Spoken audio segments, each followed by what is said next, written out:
Good evening, ORRL race fans, and welcome to round two of the Jason Reisman Insurance Senate Cup playoffs at Kansas Speedway. I'm joined today by Season 1 champion Magic Mike, multi-time most popular driver himself, as we've got three races left until a champion is crowned for Season 3. Mike, how do you feel about that, and how are you doing today, man? Hey, Kai. Hey, thank you very much for the invite for broadcasting tonight. Um, I'm very excited about this race. We're starting out the second race in the playoffs tonight. We have 133 laps at Kansas Motor Speedway. We have zero quick repairs. We have seven sets of tires, and it looks like it's going to be a pretty exciting race. There's a lot up on the table right now for the championship contenders. It's going to be a good race. So far, I see where the car's a little bit loose on cold tires, but once they settle in, I think there's going to be a lot of side by side and exciting racing. I couldn't agree more, and, you know, it's been a long season for these guys and super exciting 3 seasons in. We're actually going to be rolling with a round of 10 instead of a round of 12 tonight. And those 10 drivers are going to consist of some of the fastest guys that we have in our league. That'll be Jonah Colbert in the 31, Eddie Smith in the 87, Aaron Adcock in the 23, Cameron Combs in the 15, Brandon Wallace in the 99, Chuck Feltz in the 75, Daniel D. Cunningham in the 54, Josh Lokenvitz 79, Spencer Gay 69, and Mr. Charles Stevens himself, number 88. Mike, most of these guys have been in the league for a long time. How do you feel about the top 10 that made it here tonight? Yeah, Kai, I tell you what, man, I don't think you could go to any other league and see such a strong top 10 as you do here with the original Rebels Racing League. We have some true aliens in here. We have very fast racers. We have very smart and tactical racers. They're very good at saving fuel. They're very good at saving tires. They're very tactical. Uh, my favorite for tonight would have to be Eddie Smith and number 87. Yeah, Eddie Smith himself, man. Super quick guy, number one in points right now. Actually, you know what? Little mistake. Jonah Colbert, then Eddie Smith, but two of the fastest guys that we have in our league. Definitely ready to take it, Kansas by the horns tonight. And, I think we're going to see a lot of special things even with Kansas. Mainly tight knit track as we see Jonah get loose coming out of four. But do you see any of the guys having issues maybe with the banking around here and not being able to keep it full throttle all the way around every lap? It's all going to come up to tire control. It's going to come up to how how how finesse they are with the throttle. Uh, Tire strategy is going to be, I believe, a bigger factor than than fuel strategy is going to play out in this race tonight. Some of the ones that seem to have mastered the craft of saving their tires and throttle control. Eddie Smith, Jonah Colbert, definitely Garrett Kinder. They're very good at what to do. And then there's also uh, a flurry of other people that are really good at saving tires. But I think it's going to be two races in one. It's going to be being patient throughout the, I'd say about 80-90% of the race, and then how aggressive you could be the last 20 to 15 laps left of the race going for the win. Yeah, we got a long race here tonight, man. A lot of these cup races, these guys come in.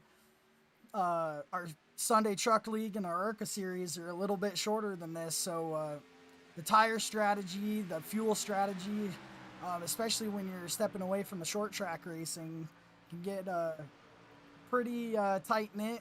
And I think tonight, Kansas, we're going to see some of that strategy come into play. Do you have any advice for some of those guys out there on tire strategy? You know, the big thing is you don't need to be aggressive at the beginning at all. Take your time, let off the throttle earlier going into the turn, and gradually get back onto the throttle on that.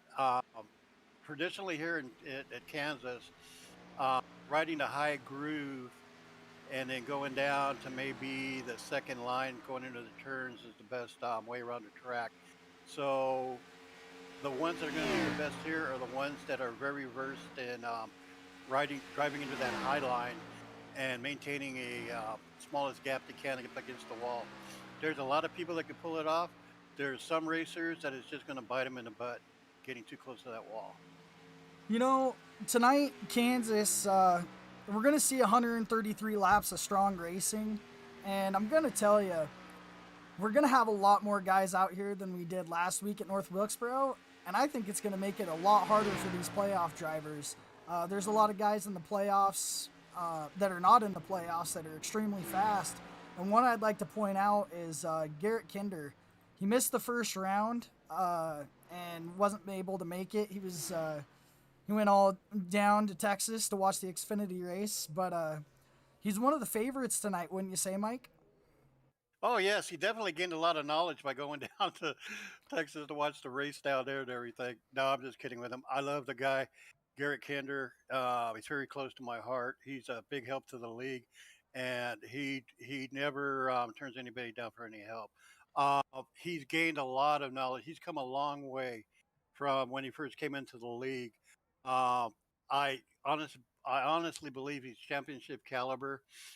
He does maintain that good race strategy. He's very light on the throttle going in. Uh, Again, he's one of those guys I've mentioned before that are good at saving fuel, saving tires, and and 9 times out of 10, he's going to be one of the top three in contention for the end of the race. He's a hard charger. He's fast to recover from any letdown that takes him a lap down or whatever. You know, he's very good at recovering from that and then being a contender from that. So yeah, he's got a very good chance at it and everything, and he's one of my all time favorites too. So who are you favoring to win tonight? You know, we talked about this before the race and even before we started broadcasting, and my pick tonight is going to be Eddie Smith. Super fast guy, killer paint scheme, and the man knows how to conserve his tires, keep the run going. He might not start out the run the fastest guy on the track, but he's super consistent. And that's going to be my pick tonight is Eddie Smith himself, man. Yeah, I think I'll have to. Well, like I said earlier, that's my pick, and yeah, I totally agree with you. I think out of all the top contenders here in the race and in the league for this series, he's very knowledgeable. He's fast. He's tactical. He races his own race during the about 80 or 90% at the beginning, but then once it comes to the hard charge for the win, with about 20 or 15 to go, uh, he's he's up there pushing for the lead. He'll save a lot of speed and be conservative during the majority of the race, but when it comes time, when it comes for go time, uh, he's got all the speed and he's got all the equipment saved up for that. Well, as we see most of these guys get done with qualifying, no surprise, I'd say, that Eddie Smith's on top of the board. About 6/10 faster, or 6/100 faster than Jonah Colbert. And do you think the race is going to be based on speed, or do you think it's going to come down to who can stay the cleanest throughout the race? Well, number one is who can stay out of trouble and who can stay the cleanest. Again, there's zero quick repairs in this series, and that that could hurt people, but it helps a lot more conservative drivers. Um, I think I think the strategy here, I think the key to winning here is to be patient. Be patient, run your own race, stay out of trouble. Those are the three big factors that are going to determine if you're going to be successful here or not. Yeah, as we're getting ready to wrap up qualifying, your buddy Manzo didn't do too bad on his qualifying laps. 31:64 was his fastest lap. He's a little bit off the pace, about a second back, but we gave him some kind words. Do you think the being a little slower in qualifying could be a strategy in the end? Kind of be towards the front a little bit, but at the same time, not towards the end of the pack? Well, the thing is, there's strategy in any race is a double-edged sword. Um, it's good to qualify up at the top because you're qualified out of the um, problem area. Some people believe if they don't qualify, they don't get caught up in the mess mid pack or anything. But it's a double edged sword. You could be successful doing either and or. Uh, Phil, he's due for a win in this series. He's improved a ton, and he's a personal friend of mine, and plus one of the farmers on the original Rebels Racing League farm uh, uh, server that we have going. So yeah, Phil is due for a win, I believe, if not a a podium finish in here, or at least a top five. Yeah, another guy that doesn't really get talked about, I think, enough in this league, as he's real running around in a killer pink car. Breast Cancer Awareness Month. We had a ladies' race a few weeks ago, and man, it was a hell of a race. But I'd say Aaron Adcock, man, raced really clean last week at North Wilkesboro. Uh, Basically, just tried to stay out of all the mayhem that was going on in the first few laps. It wasn't a bad race all in all, but I'd say that he did a really good job at picking his tire strategy last week. Do you have anything else to say on Aaron Adcock, Mike? Yeah, yeah, Tiny Adcock. He's a great guy and everything. He runs his own league at the Apex Racing League and everything. I've raced in that series also. He's very I wouldn't say he's totally conservative, but he races clean. He races aggressive. He's another guy that's always up there contending for the win. He's definitely a hard charger, and he's got a lot of speed too, and he's been contention for a lot of wins um, in a lot of races this year. So I'm thinking that he's going to be the guy that's going to come from the outside and has a good chance of winning this also. Well, we got our season 3 popular driver out for the All Star race right now, pulling down some laps, and that's Mr. Chuck Phelps himself, looking to get that first win in this league. Man, just been pushing hard, really, really hard. Super, super friendly dude, and always out there trying to help others. As he gets loose out of two, but Chuck, man, he's such a great guy and such an awesome addition to this league. What do you think about Chuck? I'll tell you what, Chuck has got to be the most improved driver in our league. When he first started with us, um, he was a back marker. He was a total squirrel. But this man, I tell you what, um, he practices countless hours a day, and he's always making a major effort into sharpening up his racecraft skills. Um, he's he's gotten to where he has total awareness of people racing around him in traffic. He's gained a lot of strategy and tactical knowledge. He's a great guy personally, and he's come so close in the last few weeks in winning a race. Uh, it's just a matter of time for him to win, and him being a veteran and everything. Uh, we hold him very dear to our hearts here in this league. And then we got Mr. William Griffith, the league top admin. We got Mr. El Presidente out on track right now. Mr. Latecomer always seems to show up right when qualifying's about to end. What do you think his chances are today? Well, you know what? You'll see him up in front a lot of times. Uh, he's a consistent top 10 driver. If he stays out of trouble, he could be a contender for the race win. Except for he's like a magnet out there for other cars. Uh, Sometimes it's him drifting up, or else somebody will come into him. Either way, racing is racing, but he's long overdue for another race. As the cardinal to our league here, taking over from the Pope, Matt Gaius, great guy overall, and he'd be one to watch out for also. Talking about Matt, I talked to him the other day, and he's super excited with some of the stuff we've been doing in this league lately. And that goes for everybody planning new stuff, trying new things. Um, I know it was really tough um, losing the guy, but he's out there, he's working the grind, and he definitely left back, I think, personally, one of the best leagues in iRacing. Um, Matt is just such a cool dude. Always took care of us. Always responded to people, even though he was bugged every single minute of the day. And man, I can't wait till he decides to come back and have at least a one-off with us, right?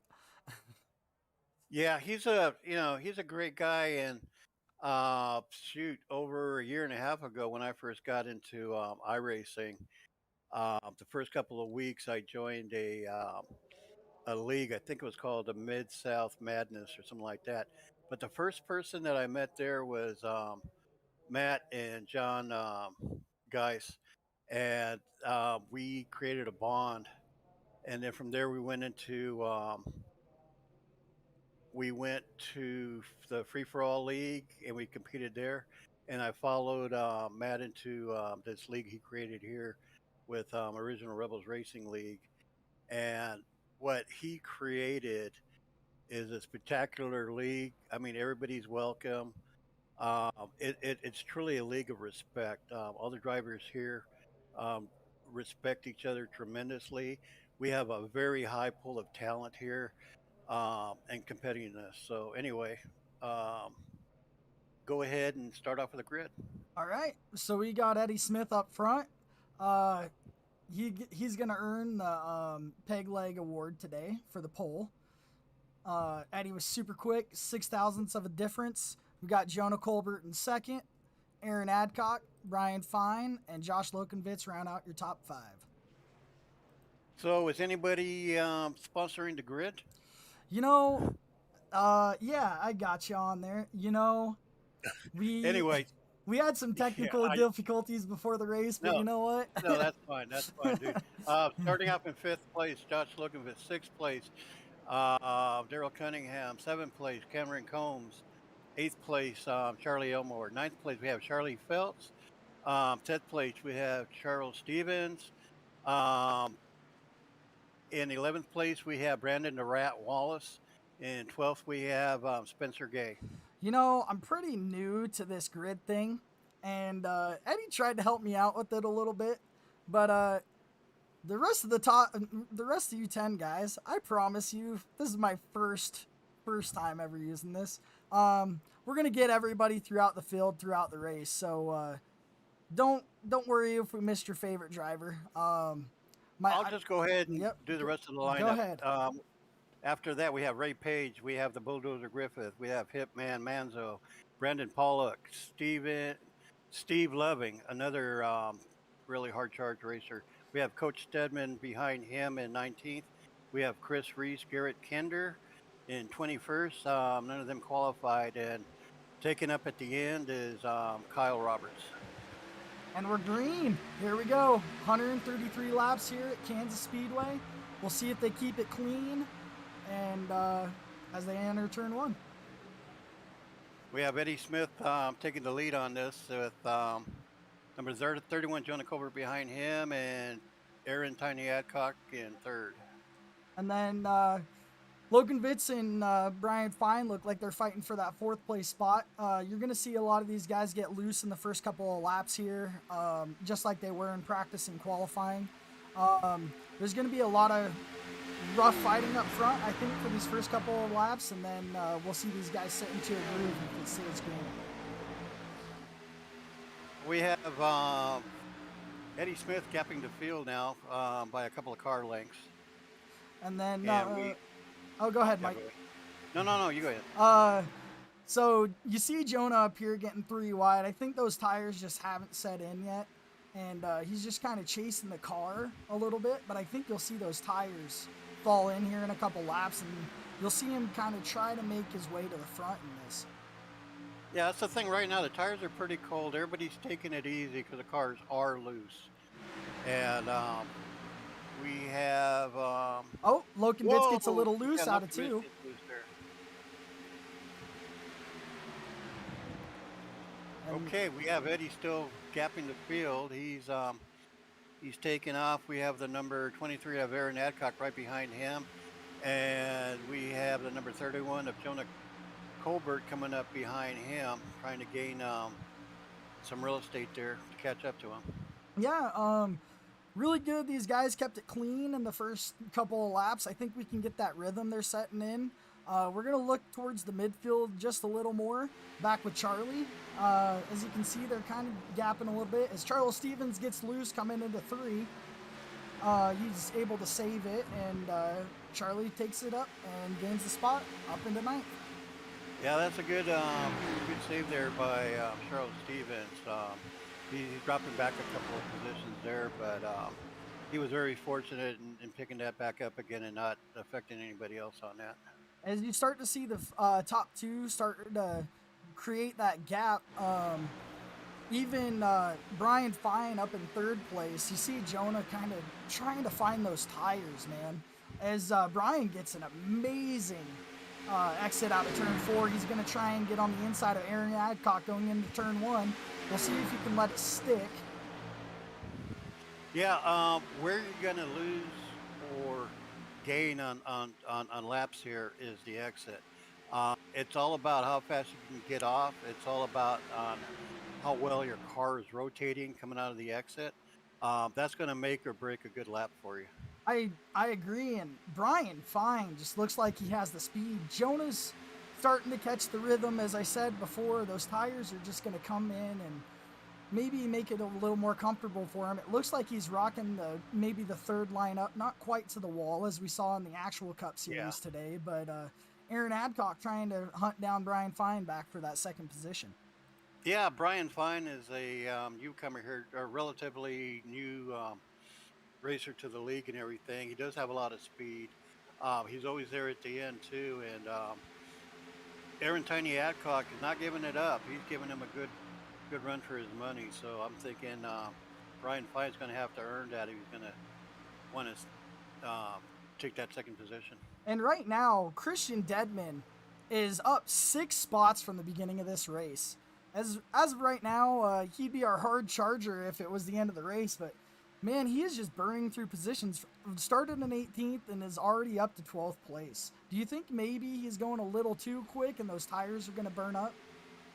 Well, he's going to get as far as what his equipment will take him.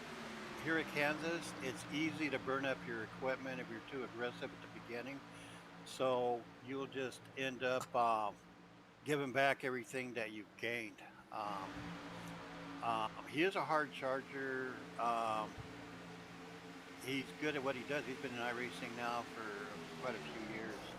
And it's all about saving your equipment in tracks like these. Yeah, and I'd say this track is a little tough for these guys just to not try and pass early, but as you can see, this group up here around Kinder, I'm sure Kinder would love to make his way through that group that's right in front of him, but I think he's just going to kind of hold off for a minute, let these guys burn their tires up.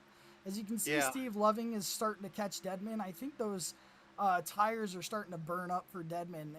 He's got Spencer Gay on the outside. Spencer likes to save those tires a little bit to the middle of the run, but I think Deadman's tires are just going to burn up a little too quick than he wanted to. Yeah, what I'm seeing also is everybody's coming off the turns loose. I see the cars pivoting. I see them getting squirrely. I'm watching Brian Fine right now, running in 3rd place, and he's having to fight that car to keep it from turning on him. He's coming up to Aaron Tiny Adcock now, and I guess his car's settled in. That's the thing. The cars would be loose. Oh, Whoa, flying off the wall, but he managed to save it. yep. And then we're going to see a lot of that tonight. Cars bouncing off the wall here because that's just the nature of this track. You get loose and you'll bounce off the track. The only good saving grace about here is that hard into the wall Oop, again. oop. The only saving grace here is that hitting the wall here doesn't automatically throw you into the rest of the field and not pull out. As you see, Jonah Colbert, those tires must have really popped in for him as he's trying to take third place away from Brian Fine. Brian just getting a little loose on that top side. It's really good for speed in the beginning of a run, but it'll just burn your tires up. We say that the tires are going to be the most important thing today, but I think the management of the tires is going to be the most important thing. These guys have a limited set, and I'll get with you guys here in a minute on how many that is. But, they have 7 sets of tires. Yeah, but even for a race that's 133 laps, you don't know when those cautions might come out or if they do. So, do you really think that saving is the best way to do it, or do you think that you're going to try and just bolt to the front and try and get that gap? Well, you can only save to a certain extent. Whoa, the 15 of Cameron Combs into the wall too. Everybody's struggling with tires right now. We're on lap 14 at the moment. Uh, Yeah, it's all about tire management, and I'm sure right now I can't remember exactly what a tire run here is, but I'm thinking it's not more than 25 laps, or if it's 25, it might be between 25 and 30, 32. But I could see where a lot of I've been looking at the people in the top 10, and there's a lot of them getting really loose and coming off the wall. yeah, we're going to take a little look back as Steve Loving has finally gotten around Christian Deadman, and that pack behind them is just still bunched up. Kinder is just having a really hard time getting up through this pack. I had him kind of marked to get through this pack really quick. He's up 6 spots, but it just kind of looks like he's having a hard time as he gets a little loose out of 2. Yeah, everybody's struggling with that looseness right now. I see Kyle Roberts is 2 laps down. Not sure what happened to him. He must have something must have happened to him. He must have had to pit for something. But it seems like you follow any driver on the track right now, and everybody's fighting to keep it off the wall. I mean, Go ahead. yeah, go ahead. Um, No, It looks like these last couple laps that Aaron Adcock has actually ran a couple faster laps than Eddie Smith, and it looks like he's starting to catch him even.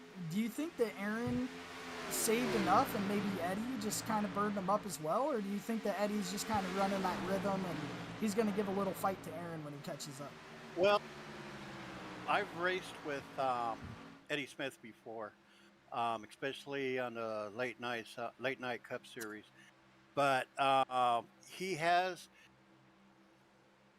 early on he'll race the track. When it comes time to start racing for the win, he'll start racing other drivers. But for the most part, from what I've observed, is that he'll race the track first. So I'm thinking Aaron catching up to Eddie. It's just Aaron is going a little bit faster right now than Eddie. Eddie's not too concerned about it right now. He's in the lead. Racing the track, he's been able to maintain a really good gap. And, we'll see how that changes when Aaron Adcock catches up to him. I also see Jonah Colbert closing that gap behind Aaron.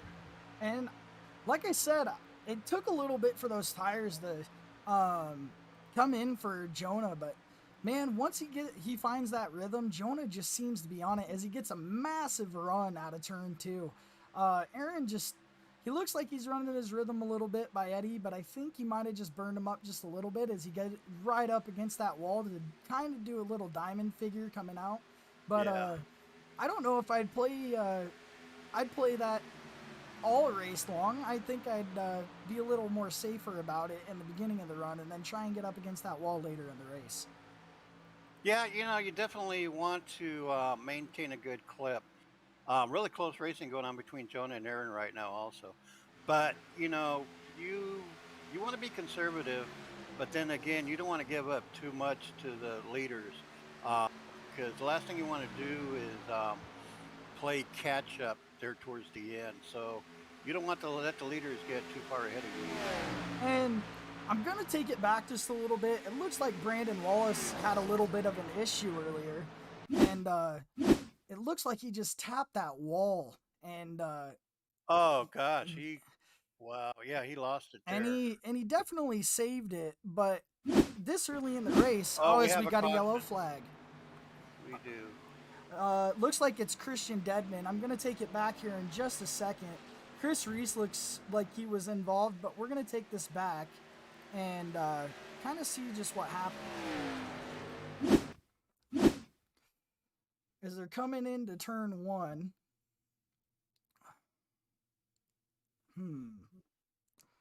Oh, Christian just gets up into that wall, comes down on Yeah, Chris, and collects him.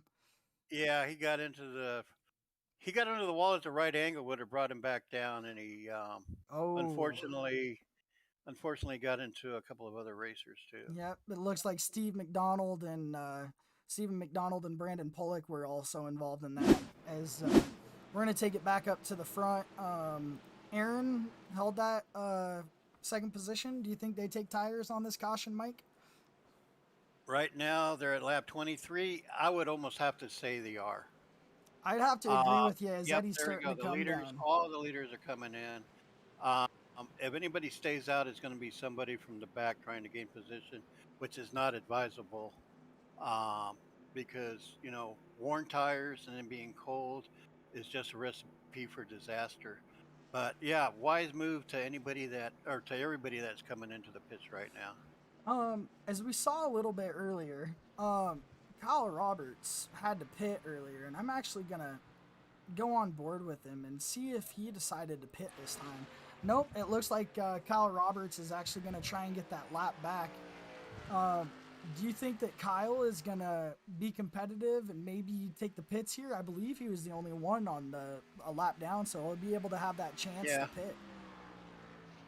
if I was him, I would pit. If I was a gambling man, I would stay out. But that's it never turns out good. So getting the wave around, I would immediately pit and get tires. And we've got a Get change for the ready for it. lead, actually, as Jonah Colbert has won the race off of pit road.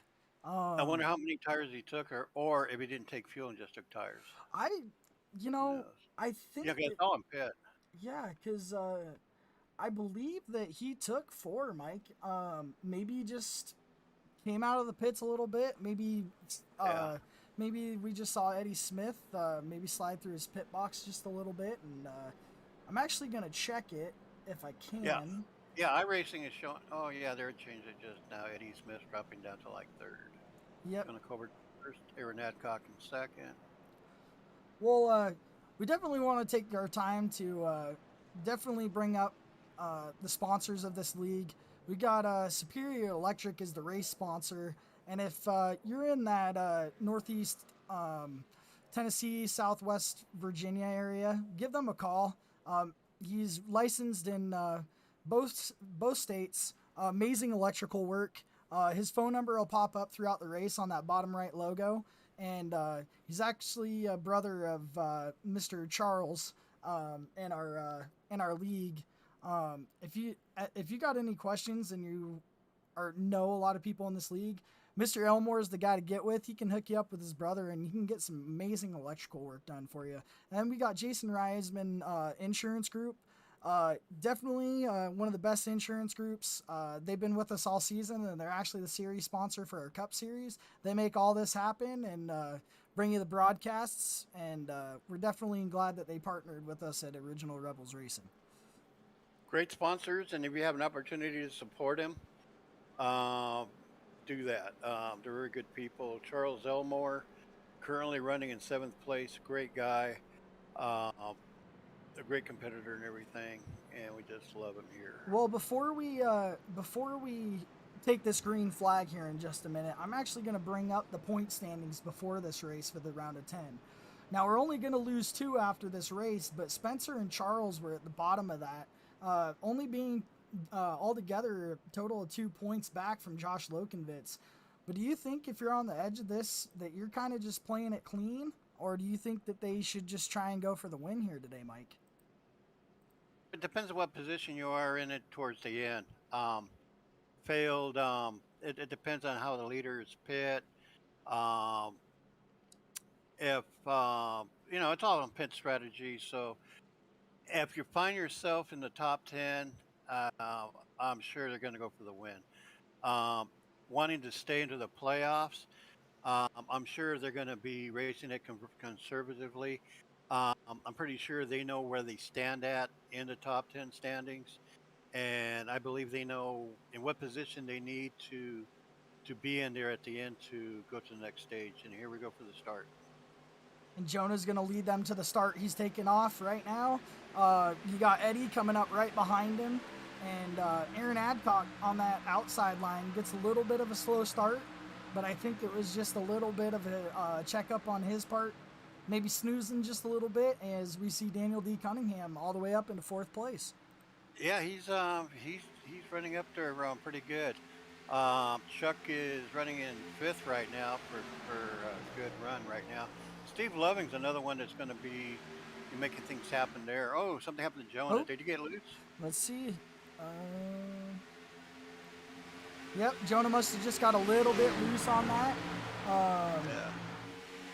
Yeah, it looks like he just got a little loose out of the corner.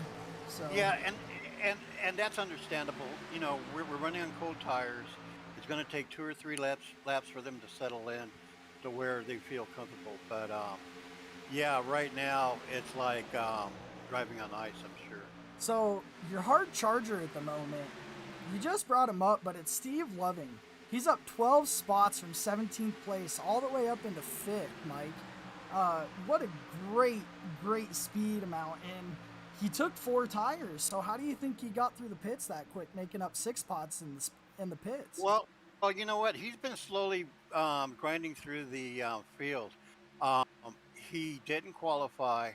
He made it through the field pretty quick. He's what I call a thinking man's racer. He puts a lot of thought into the race. Again, he's tactical. He's quick. He has all the makings of a potential winner and everything. And he's come close also a lot of times. It's just that a lot of times trouble finds him, and for any race, that's a factor that you got to work with. But yeah, he's one that's always dicing it up in the top 5.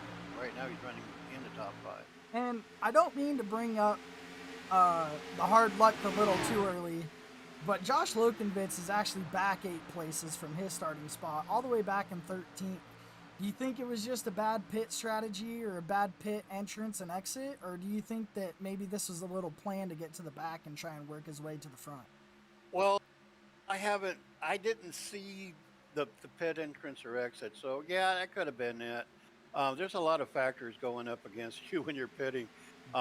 Pit entrance speed. You have if you overrun your pit your pit area, excessive pit speed. Thing about Lokenvich also is, unfortunately, he's another magnet out there. It seems that if trouble's going to be out there, it's going to find him. So it look, Other than that, he's a pretty hard charger. I see him recovering. So it looks like Eddie Smith has taken the lead away from Aaron Adcock and the bunch of group, Jonah and all them. I know Jonah started up front on this restart, but he's already all the way back to 7th place, Mike. And look at this group in front of him, man, all bunched up. And I believe this is just going to be Eddie's chance to kind of blow away from him. Yeah, I think that's a very fortunate position for him to be in right now. Jonah, he must have some kind of damage, sustained some damage earlier on that, because either that or else he decided to just kick back a little bit and let the front runners dice it out for a while. But again, we didn't see what happened to him a few laps ago that brought him back here. But yeah, given the opportunity, you don't want to give up too much to Eddie Smith because he'll get away from you, and then good luck trying to get a hold of, trying to catch up to him again. Right now, he's 800ths of a second behind Aaron. Aaron is in the catbird seat right now. He's just waiting to he's just running his own race and see how Eddie's gonna um, pan out on this run, and hoping that Eddie either hits the wall or something happens to him. But Aaron's in a good spot right now. Well, after that caution, it looked like Christian Deadman hit hard enough that he's actually out of the race. But I just want to give a shout out to Deadman, man. Always out in the truck series, always competitive, always definitely race. Every time I've raced around him in the truck series, he's really clean. But definitely want to send some wishes out to him, man. It's tough being taken out that early, but we hope to see him next week, and I hope that he uses the ambition that he used this week to work his way through the field. It's kind of bad luck, but Christian's fast, and I'm sure he'll be back. Yeah, Kristen, the coach, Yep. Deadman, he's a great competitor. A great competitor. He was showing some promise in here. He must have him hitting the wall that hard. It was probably too much for him to overcome with no fast repairs in the series. Now, it looks like Manzo is actually just down one position from the start of this race, and he's actually in the top 20 right now. Faster than a lot of guys in this field that are in the bottom half, and it looks like he's catching Lokenvitz a little bit. Do you think that Phil can keep this pace, or do you think that the tires are just going to kind of fall away a little too fast? No, I think he's going to keep this pace. I believe he saw the tutorial on this. Yep. That that's an inside joke between us. But anyway, um, he's gained a lot of consistency. There you go. Sorry about that, but that was a big word alert. And I just saw we got really close to Lokovic. But just as long as he's able to keep his nose clean um, and run his race, I think he'll be okay. Yeah, and as you see throughout the field, I'm going to pull up Garrett Kinder right now because the man is up 8 spots, and it looks like he's just trying to find the car in that first run a little bit. Maybe he just wasn't comfortable with it, got those new set of tires on, and just kind of rolling to the front little by little. He's quick right now, as his best lap is a 30.83, a little bit off of what Eddie and Aaron and Jonah are pulling. But I also think at the same time, Kinder pulled up a little late into practice, so I don't think he got the normal time that he usually gets. But I think definitely towards the end of this race, you're going to see Kinder up at the front. Yeah, definitely so. Garrett Kinder, he knows his capabilities. He'll race the track pretty much. He's good at picking cars off. He's good at gaining positions. He's really good at racing around other people. Sometimes he'll run a little bit too high and touch the wall, but he's got these mid-sized tracks down pretty good. He's pretty successful at them and everything. And Garrett Kinder, he's fast in and he's fast out. So I see him contending tonight. I'd like to pull up this little battle that we got going on between Aaron Adcock and Daniel D Cunningham. This group, as Chuck goes into the infield, we're going to see if he can hold it together. As Chuck got a little push down into the infield, but he's able to save it. He's fallen back a bit, all the way down almost to 12th place. But something I'd like to highlight right now is this Daniel D Cunningham and Aaron Adcock fight right now. Eddie Smith has pulled a 3-second gap to this group. Do you think that this is going to be the normal of the race, or do you think that maybe the guys in maybe second to fourth just got a bad start and can't catch up? Well, definitely what's slowing them down is having to fight each other. And that's what Eddie Smith wants to see in his rearview mirror.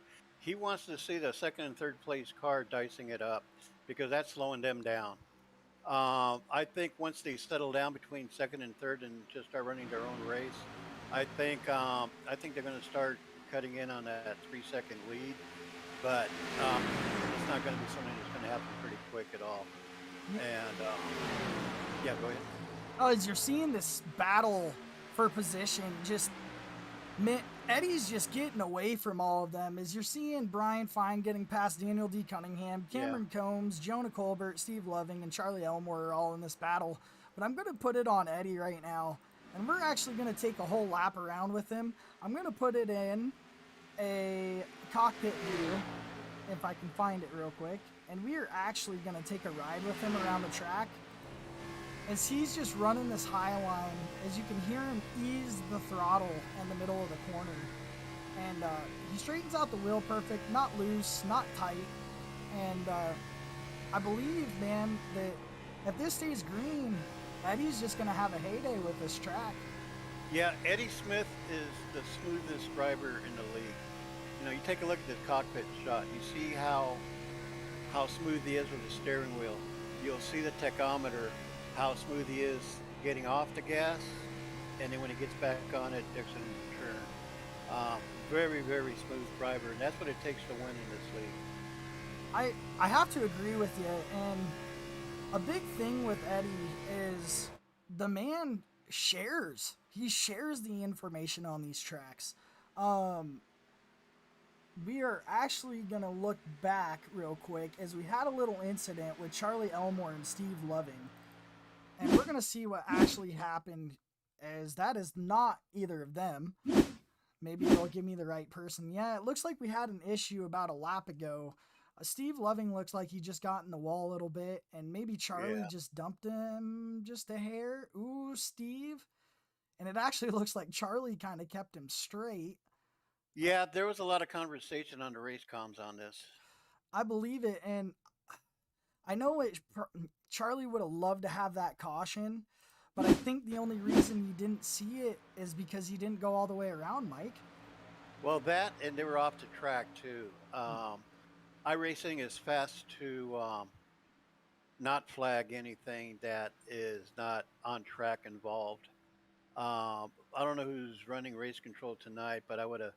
Usually the rule is you have more than two cars spinning. But then again, I don't know if the other car was spinning or not. But anyway, usually the rule is two cars spinning, you throw a caution. So that, that's totally a call by race control. So what we're going to do now that we've had some green flag racing and we get to the second, hopefully green flag pit stops, we're actually going to go through the field and kind of highlight all the drivers that made it here tonight. We're going to start with Eddie Smith in the number 87. And basically, this man is an alien. Kevin Kinder out here, not of this world, LOL, putting it out there for us and letting the world know. Charlie, sorry, I'm reading another comment, but Eddie Smith, man, he is out of this world. He is just super quick, and now he's up to a 4-second gap. We're going to go on. Yeah. We're going to go on to Aaron Adcock so we can hopefully get through everybody as he's fighting with Daniel D. Cunningham. Mike, I'm going to let you give a little bit of information on Aaron Adcock. Yeah, Aaron is very, very competitive tonight. Been running in second place for almost a whole race, giving it up here and there. Like I said before, he's the head driver in charge of his own league, Apex Racing, on Thursday nights. Great little truck league he's got going on there. Overall, great guy.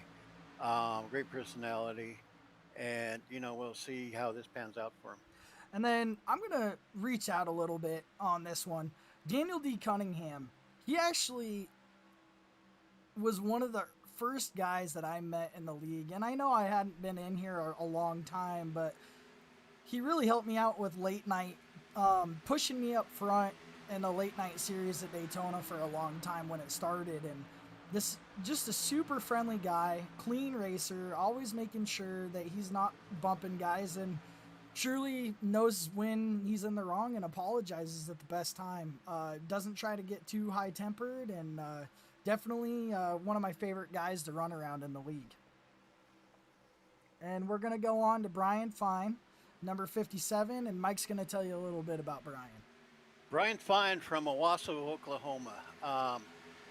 He's a relatively newcomer. Right from the get-go, he's shown a lot of speed.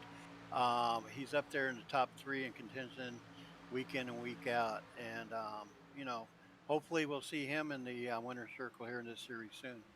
And the man himself, our Xfinity champion from last season, the 31 of Jonah Colbert. He is just such a helpful guy when it comes to everything on the track, off the track, broadcasting. Him and Eddie really helped me out putting this broadcasting together last minute, and definitely helps out with a lot of the graphics and the league. Really cool guy, loves running his Ford, always makes sure you know he's in the playoffs with his yellow around his car. But if you guys haven't had the chance, JC Graphics, go check them out. Go get your paints and any other graphic needs that you need from JC Race Graphics. And we're going to head on over to Charles Stevens. Charles Stevens is another driver that's enormously improved in this league. He's turned into a contender. He's gone from a back marker to a contender in a very short time. And he's finishing the top three in a couple of series here in our league. And he's the one quiet guy that all of a sudden is going to be up into the top five for contention. And we're going to go up to Spencer Gay. We didn't skip over him. He just made the pass while we were swapping between. Number 69 from Tampa, Florida. Really consistent. I wouldn't say he's one of the fastest guys in the league, but always up in front, just being consistent, avoiding the wrecks. And that's why you see him in the top 10 of the playoffs, Mike. Yeah, definitely so. His daughter, I believe, finished in second place in the ladies' night race. Yep. Huge shout out to the Gay family. They definitely helped us out a lot with the ladies' night, and we're going to see his daughter real soon here in the kids' race. Hopefully she can win it, and we're going to move on over here to Cameron Combs. Cameron Combs is another one that he had been racing with us for a while, but he's come back now. He could be quick, you know, when he dials in. He could be very quick. So we'll see how he ends up. Another great guy, and we'll see how it ends up for him. All right, and then I'll give you actually the honors for this next driver. You've known him a lot longer than me, but we're actually going to look at Garrett Kinder again. I'm going to let you give some information to the audience that might not know who Kinder is, but if you don't, you're probably wrong. Garrett Kinder out of Oklahoma. He's president and CEO of KinderOnly.com and Kinder Only Lawn Services. So anyway, great guy. Very cool guy to hang around with. We've hung around with him on Discord, and he's also I believe he's the commissioner for the Dirt series too, the Dirt Super Late Models they have going on right now. Overall, great personality, very humorous. After chatting with him in Discord, you leave with a very light heart. And we got a yellow flag, Mike. Caution. Kyle Roberts has crashed. Kyle Roberts is turned around. Aaron Adcock is taking blame for something. Not 100% sure. Can you back that up? Yep. See We're going to hit the Kinder Farm and Ranch rewind on this one and see what kind of happened on this. I tell you what, this is a break the rest of the field needed because Eddie Smith was ahead by over 5 seconds. So it looks like Kyle was down and Aaron's just starting to get loose and come down the track. Yep, it looks like he just kind of lost it out of two a little bit and came down. Kyle had just come out of the pits and put some fresh tires on, and yeah, it looks like Aaron might have saved it, and Kyle just maybe gets it off this. Nope, he's gonna tap the wall and spin around. He's gonna be into the wall. Yeah, that's just an unfortunate circumstance. You got somebody with at this point in the race with 50 plus odd laps. So 60. So they got over 25, 35 laps on tires. So then you got fresh tires coming out of the pits, and you got used tires or worn out tires going around, and he just couldn't hold it and hold his line, and and just got into Kyle there. Tough luck for Kyle, and tough luck for Aaron too, because he was running there in second place. I just, Oh, Phil Manzo slides into his pits. yep, it looks like Manzo might have, oh, went in a little crooked into the pits. Still Yeah, got, you should have seen the way he slid into there, though. That was funny. oh, well, I'm sure it won't be the last time for him, but I just want to take a second to shout out Kinder Farm and Ranch. Kevin, if you're out there, I see you commenting on the stream. Huge shout out to everything you guys do for this league, and we hope we see Garrett up there really soon, up in the front. And we're gonna actually see Eddie Smith come out in first. No surprise, I think, but we're gonna get Daniel D Cunningham in second, and then Spencer Gay actually came out in third place on this pit round. Wow, how'd that happen? Must have had those loose lug nuts, right? Yeah, I tell you what, I just want to say that Steve Loving had a good run going there, and I forgot who he got in with, but he was struggling to keep up. Hopefully he got what he needed repaired, and hopefully he'll move back up in the field again. See Brandon Wallace in 9th place. Good to see him up in the top 10. Yeah, and talking about the guys that have made it to the top 10, we've got Griff, Brandon, and even Kinder up 16 spots into the top 5.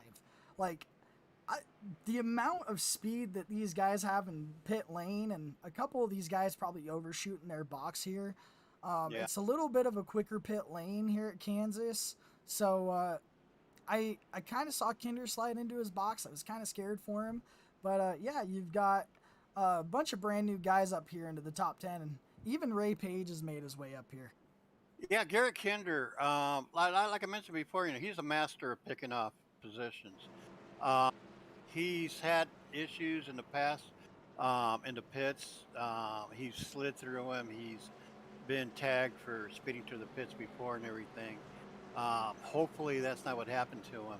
But then again, he is running in 5th place, and I'm thinking pretty much that he's gonna start picking up positions to a certain point, and then he's going to run a conservative race until the end. And the thing that you're going to see from Kinder that might differentiate from the faster, even some of the other faster guys that are up front, Kinder's not in the playoffs. So he's going for the win. You're going to see him pick off guys one by one, and I'd even say that he might be the only one besides Jonah Colbert that's got the speed for Eddie up front. What do you think about that, Mike?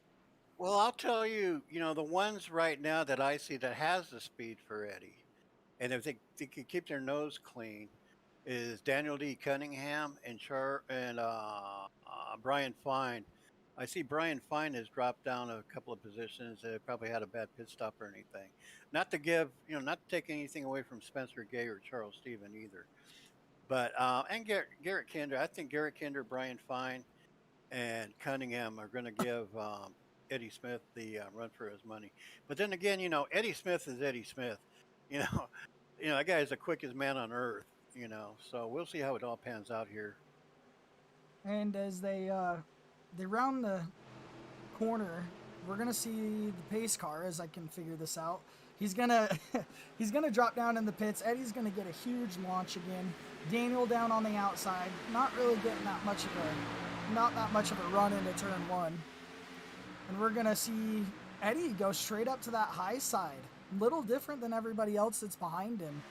And that was a different line he took on that. He went down deep, down into the apron, and then he came out, shot out to the outside. I guess he was just setting himself out to get a good entrance into that outside lane. But, he looked like he was shot out of a cannon. And as you see that group popping up there again, just bunching up as Eddie gets away. A little different, though. Cunningham got out of that group a little early, and Brian Fine right behind him shot up through the pack. We'll see if these guys can kind of hunt down Eddie as they work together, or maybe just kind of hold each other up as they get a little loose coming out of 2. I saw the 41 of Ray Page get into Chuck Phelps in 75 there. Um, again, this is fresh tires. The 41 and Lokovich behind him in the 79, making a little bit of contact. But yeah, the cool tires is going into play here, and they're all getting squirrely at the moment, back behind the mid pack and everything. Well, I don't want to roll over it a little too much. It was quite a bit ago. But Charlie Gates, I saw your comment. I appreciate it. If we had the time to pull all the playoff guys in the booth at the end of the race, we would. But we're going to do a little bit of something special maybe if we get another caution. And we're going to pull a very special friend down here into the booth. So hold on tight. We're going to hope this thing goes green. But if it doesn't, we're going to give you guys a little bit of a treat on this next pit stop. Well, the 41 and the 69 getting intimate there, looks like. Yep. And then we're going to actually, at the time, the front. Oh, the 12 getting loose. The 12 going sideways. Good save there by the bulldozer. As Griff keeps it on the high side, keeps it clean. Looks like he got a little bit of a rear fender issue, but I think he'll be okay. Looks like he's losing quite a few spots, though. Maybe that damage, the downforce is just not there now. Kind of crinkle that spoiler in the back. And maybe he can kind of bring himself together, catch some more positions, or maybe not. Maybe he has to pit to fix those damages. Oh, the number, I didn't catch the number on that, but bounced off the wall into the infield. And I don't see a caution yet. And I got that as Ray Page, and I'm trying to find it right now. As he's low on the inside, trying to stay on the bottom. We're actually going to go back and look at that real quick. Yeah, Ray Page has been struggling the last couple of laps since the green flag. Very, very loose. I noticed he got really close to a couple of other drivers. And yep, just got a little loose coming out of 4. Actually, probably just a bit tight. Maybe looked a little tight and got into that wall. Came off track, kept her straight, but it kind of looked like he got quite a bit of damage. Maybe hit that wall just a little too hard. Oh, he hammered the wall. But he had been struggling with it being loose the last couple of laps there too, so that really doesn't surprise me. But good for him that he brought it down far enough where it didn't affect anybody else. And we're starting to see that gap again. Eddie's creating it. He's got 6/10 on Daniel D Cunningham and almost a 1.5 seconds on Brian Fine. It doesn't look like Daniel can catch him, but he's not really losing any ground either. Yeah, it's a long race. You can't take anything away from Eddie on this. He's just playing fast. Everybody else needs to be faster to catch up with him and compete with him. We'll see. Just as long as second through third place don't get too involved with battling it out, they'll still maintain decent speed to be able to catch up to him. But right now, Eddie Smith is enjoying that battle between first and second. So I just want to pull up something real quick as we're going along in these green flag laps. So we have Brian Fine 7/10 behind Daniel D Cunningham, and the top 3 are just running away because in 4th place, 3 seconds back is Charles Stevens, and the gap is just crazy between these top 3 and everybody else. I think what you're going to kind of see is maybe the gap's just going to spread out between the top 3, and the rest of the field's just not going to be able to catch them unless there's another caution. Yeah, I think right now, from 4th place on back, they're still pretty much bunched up within themselves. They're not running door to door, but I think that once they get to the point where they're more spread out, they could gain more speed. But if you're fighting each other for position, that's going to definitely give the leader a big advantage. So the other thing that is kind of shocking is you kind of brought it up earlier. Jonah Colbert is all the way back in 12th position. I think you kind of hit the nail on the hammer, maybe just a little too much damage. It looks like he's catching Griff, but Griff also has some damage. So Jonah, I think, is going to probably have to use this next pit cycle to fix whatever damage he might have. And Cameron Combs is off track. We're going to go back and Yeah, watch I was this. just going to say that. Sorry for interrupting, Kai. I Nope, was just going to point that out. it looks like just got a little loose up into that barrier a little bit and then comes down. Yeah. So I see a lot of damage on his right front fender. and So number 20 also sustaining some damage there.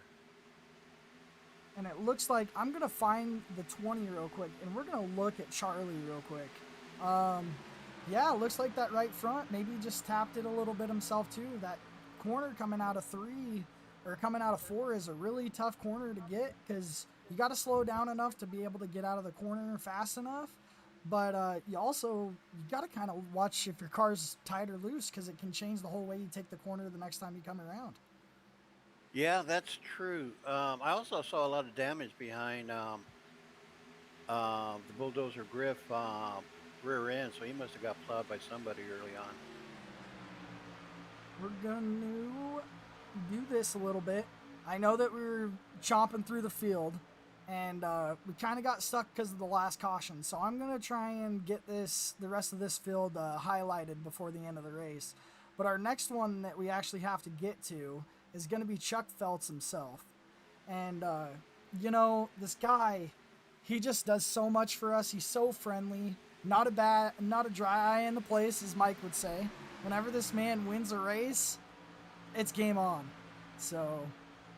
Oh yeah, there's not going to be a dry eye in the field when Chuck wins. But yeah, the guy's got skills. He's everybody's favorite in the league. It's a joy to chat with him. He's very dedicated to the league. He's very dedicated and committed to making himself a better racer.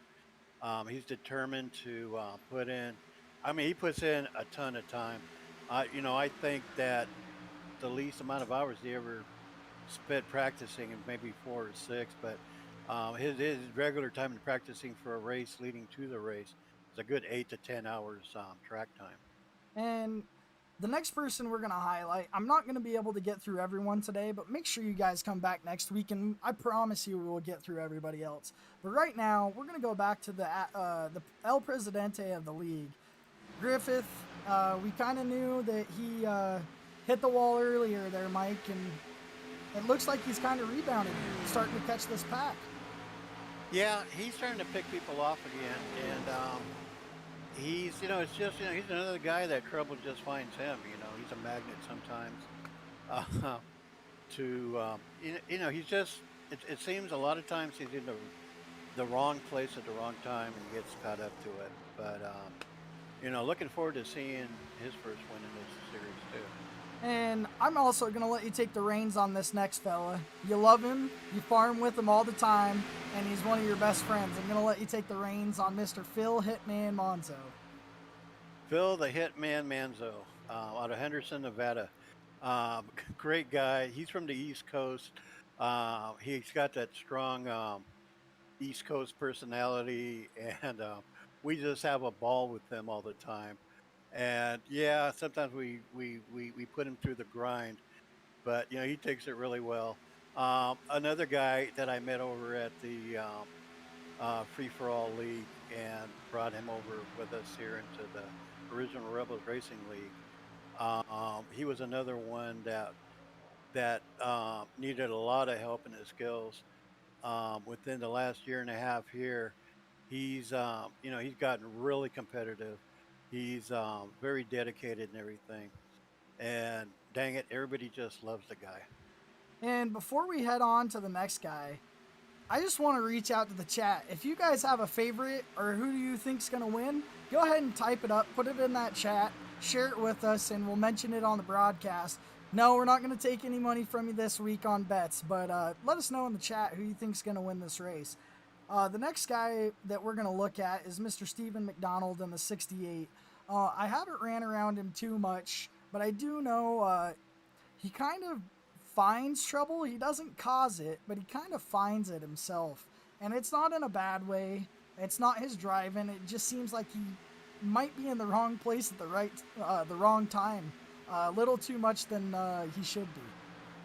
Yeah, he's. I helped him get into the league and get all set up into the series when he wanted to race and everything. Um, he's a very dedicated racer. If I'm not mistaken, I believe he's a first responder in Winterville, Georgia. That's what I think I remember about him. But anyway, he tries his hardest to compete, and he does compete week in and week out when he can. And the next guy on this chart is going to be Brandon Wallace. I'm just going to throw my little 2 cents about Brandon, and I'll let you take it from there, Mike. Brandon, um, if you could stop wrecking me, bud, that would be great. Brandon Wallace, what is there not to say about the guy? Great guy. Uh, one of the funniest characters we have in our league. He's won multiple times Chet Talking Award here with us. He loves to, loves to give everybody a hard time and pull their chain and everything. God bless his soul. He sounds like a 5-year-old that's been smoking multiple packs of cigarettes for 20 years. But, overall, great guy. He helps a lot of people out. He's personally crew chief for me. He's crew chief for Phil, the Hitman Manzo. And overall, just a great asset to the league and also a admin. And we're going to cover the rest of these guys next week. I'm just going to go through the rest of the list really quick. And I promise you, these guys will be the first ones that we reach out about next week. But we got Brandon Pollock in the 04 car. Looks like he's having a little bit of a loose problem coming out of 2. It kind of seems like it's just been a little bit too strong of an issue today that he's kind of just fallen back. You got Cameron Combs that's fallen back. We've already talked about him. But just kind of looks like that damage just had, ever since he got it, kind of just fallen back. Josh Lokenvitz, another playoff driver, couple laps down, actually 10. He's been pitting a lot to fix some damage. I don't see him advancing into the next round just with the damage. You got Kyle Roberts, who's out, and Chris Reese is out as well.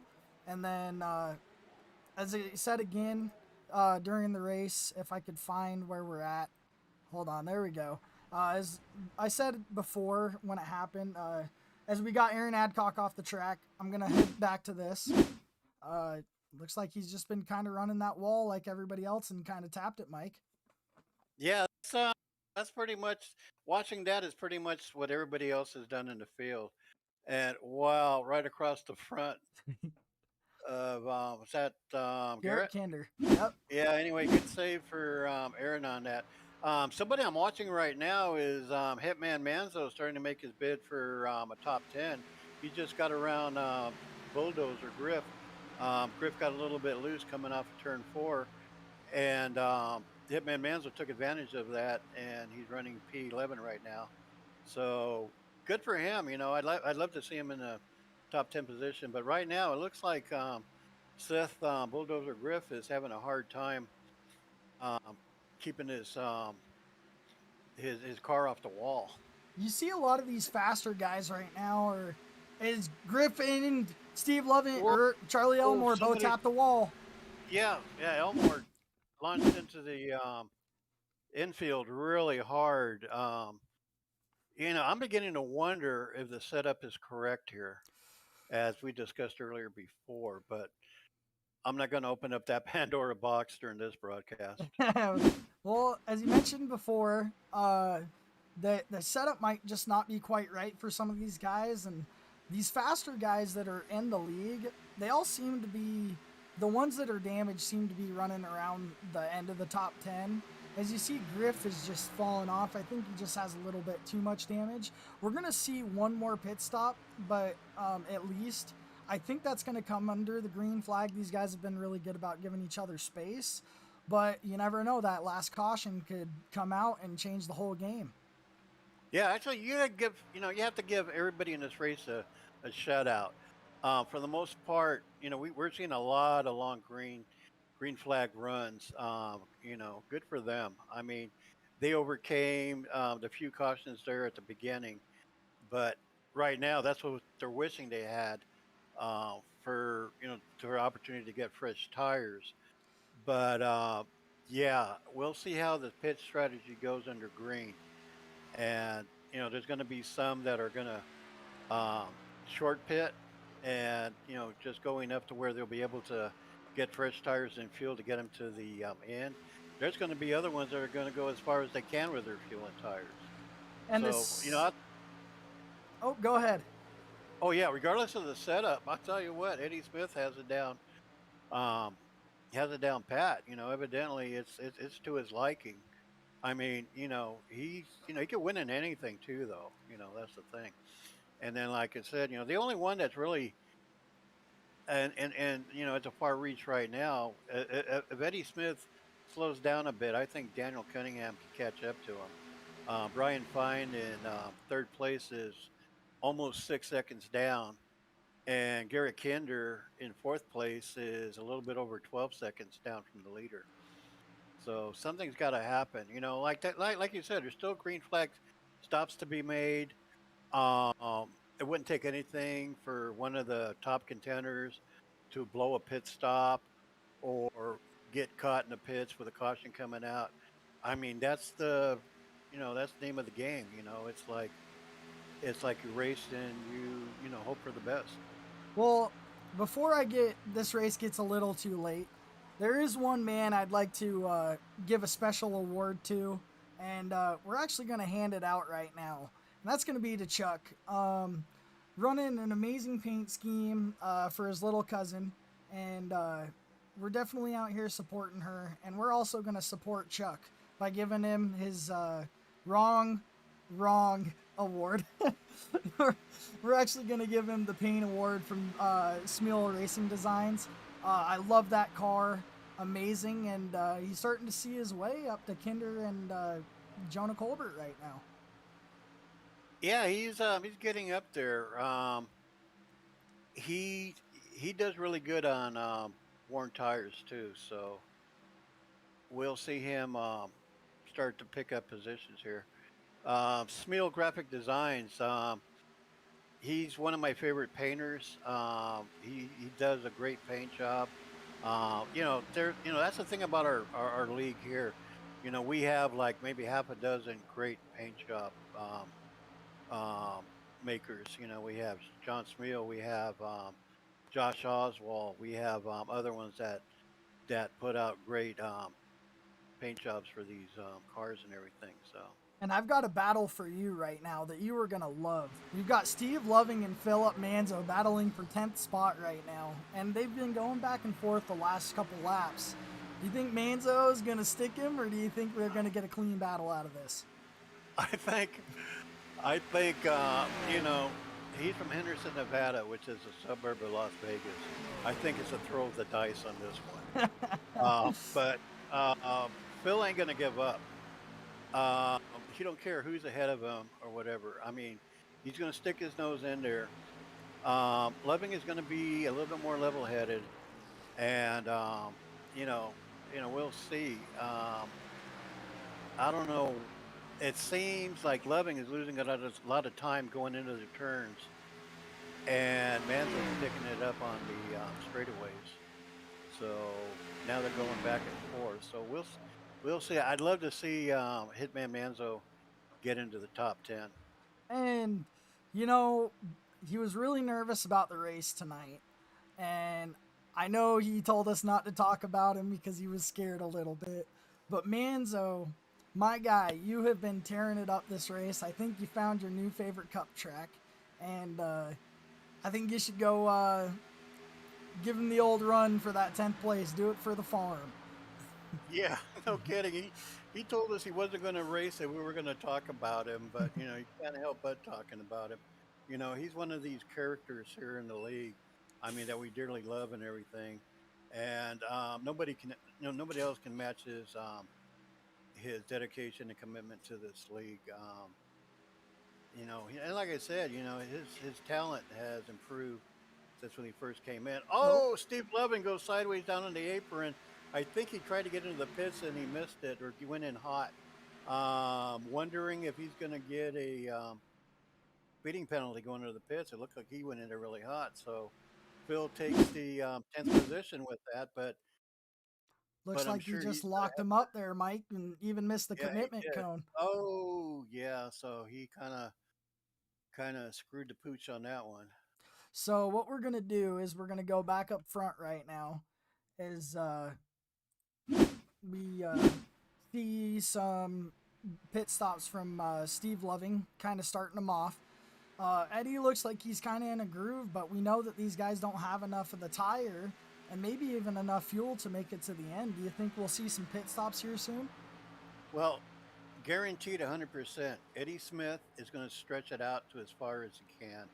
He's good at stretching out his tires. The only thing that's going to limit him is where he's at on fuel. We see Daniel D Cunningham coming in. Um, I'm thinking Eddie's probably Phil Mansell coming in the pit also. I'm thinking Eddie Smith is going to have to pit here within the next 3 or 4 laps. And I think you're going to see it because Daniel D. Cunningham was in second place. As you see Eddie Smith locking him up, hopefully he Oh, got lock down. him up in the pits. Hopefully he got down enough not to get that speeding penalty. But you definitely saw Daniel D. Cunningham come in a lap earlier, and that can even help you as Jonah Colbert even coming in a little hot into the pits. Some of these guys might see some penalties if they don't slow it down quick enough. Yeah, it is. Everybody seems to be coming into the pits. The entry to the pits here at Kansas Motor Speedway, um, you got to be on the ball for it. I mean, you got to come down. You got to slow your horses down. As we Um, got Brian Fine coming in a yeah, little hot, but Brian it looked Fine. like he might have got it slowed down just enough right before the line. Yeah, and everybody announcing pitting in and pitting out. Well, look at that. The whole gaggle of them coming in now. Oh yeah, you got a whole group of them. Maybe just a little bit late. I think that what you're gonna see though that might be a little helpful is besides Brandon Wallace staying out, which is not, I don't think is a good decision right now. I It maybe doesn't would a little, surprise me. but Daniel D Cunningham kind of made up a little bit of time on Eddie Smith under those pit stops.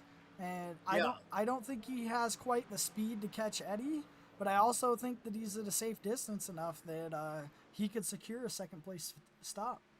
yeah. I tell you, Brandon Wallace's pit strategy. The leaders go in, stay out. The leaders stay out, go in. That's how he's worked. That's how I've seen him race the whole time he's been here. As we And got Kinder getting around Brandon Wallace right now, and I believe he is now back on the lead lap, or that was, yep. And now Kinder's back on the lead lap. As we got Jonah catching Brandon Wallace. Brandon's gonna stay out. I'm surprised by this move. Is he gonna try and make it to the end? I doubt if he's going to make it in the end. I think he's praying for a caution to come out right now. Well, he's not the only one right now, Mike. We got Ray Page and Brandon Pollock staying out too, doing 1, 2, and 3. But the main one I'm kind of looking at right now is Brandon Wallace, Jonah Colbert getting his lap back. Brandon Wallace has a 10-second gap to Ray Page. So unless we missed a pit strategy call, and Brandon has enough gas to stay out here, I think we could see Eddie's probably still going to catch him, but I could possibly see Brandon might be able to get some positions out of this. Well, yeah, and I agree with you 100%. Brandon Wallace, you don't see a whole lot of drop off. In fact, he's gaining on the people behind him. So he's maintaining his speed pretty well, lap in and lap out right now.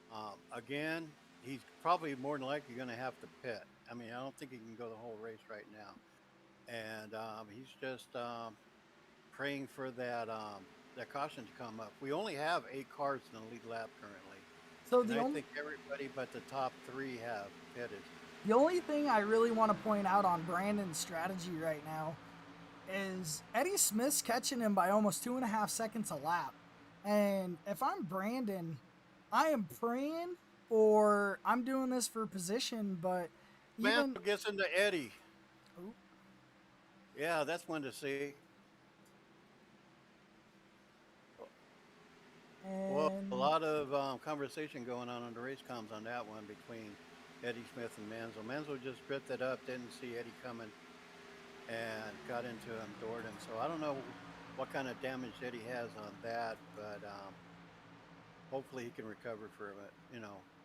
I hate to see that from Phil too, because he usually races a pretty good race. He just got loose. Yeah, and Phil was running this race really clean, doing really good. Doesn't look like he got too much damage from giving the door to Eddie. He's Yeah, running. it wasn't intentional. I just want to point out that it wasn't intentional at all. It was just situational awareness. Eddie was coming out on him really fast, and Phil just drifted up to him. And with 22 laps to go, Eddie Smith has closed that 15-second gap all the way down to 8 seconds. He's catching really quick. I don't know if Brandon's trying to do this for position, like I said before. He's got a pretty big gap to the guys behind Eddie, but at the same time, unless you're getting a top 10 out of this, I don't see why you wouldn't pit with everybody else. Yeah, that's, who's to say what kind of strategy is going on with some of these that stay out? But, it could be a good thing, and then it could bite you in the butt, so it's kind of like you're damned if you do or damned if you don't. Yeah, and I think the main thing that we're seeing here from Brandon is he's kind of just keeping the line going. He's definitely in the top 10 for points, even the top 8 at this point. And he really didn't have to fight the cushion too much. Josh Lokenvitz is kind of out of the points right now, and Spencer Gay coming around for his lap back. But if I'm Brandon, I'm pitting right now because Spencer's really the only guy I got to worry about right now. Yeah, also there's only 10 cars in the lead lap. Behind them, now there's 12 cars in the lead lap. Elmore got loose in the number 20 there coming out of turn 4. But, yeah, it wouldn't hurt him too much if he comes in for like a splash and go. Yeah, and I think the main thing why I wouldn't do a splash and go right now is if you've got enough fuel to get to the end of this thing, or even if you don't, maybe he knows something we don't. Being able to stay in the top side of that points, maybe he just wants a couple extra points to strengthen the cushion when they go on next week to the round of 8. And that could be it too. Like I said, he's known for his strategy of, leaders go in, you stay out, I mentioned earlier. Evidently, he's not too concerned at the moment. I'm sure he's keeping an eye on his fuel. I think he's going to stretch it for as long as he can get away with it. And then if he comes in, he's going to short fuel. And Eddie's going to actually catch up to him this lap. Cameron Combs taking that lower line with Brandon.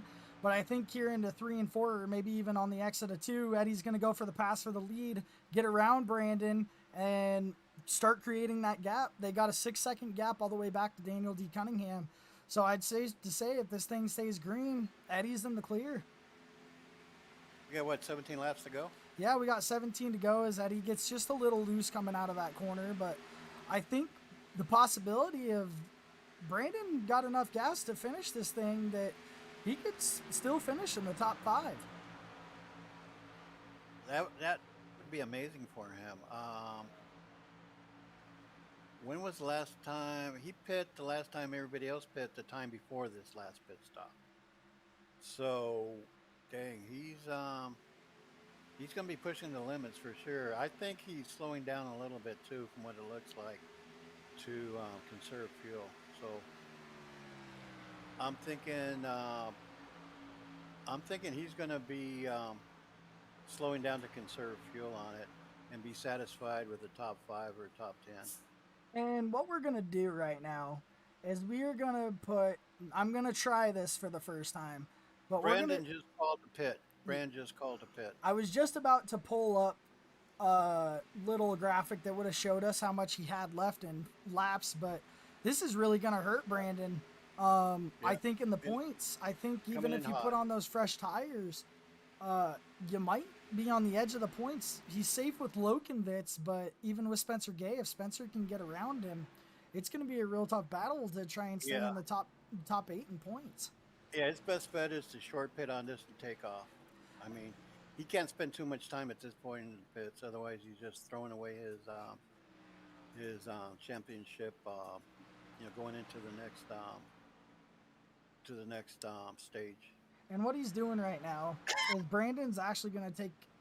It looks like he might have accidentally maybe put full fuel because he only took right sides on that, and he's kind of just stuck in the pits right now. He's taking an excessive amount of time in the pits. And you might have just seen Brandon kind of throwing his playoff chances away. He looks. My God, maybe he can't get his car started again.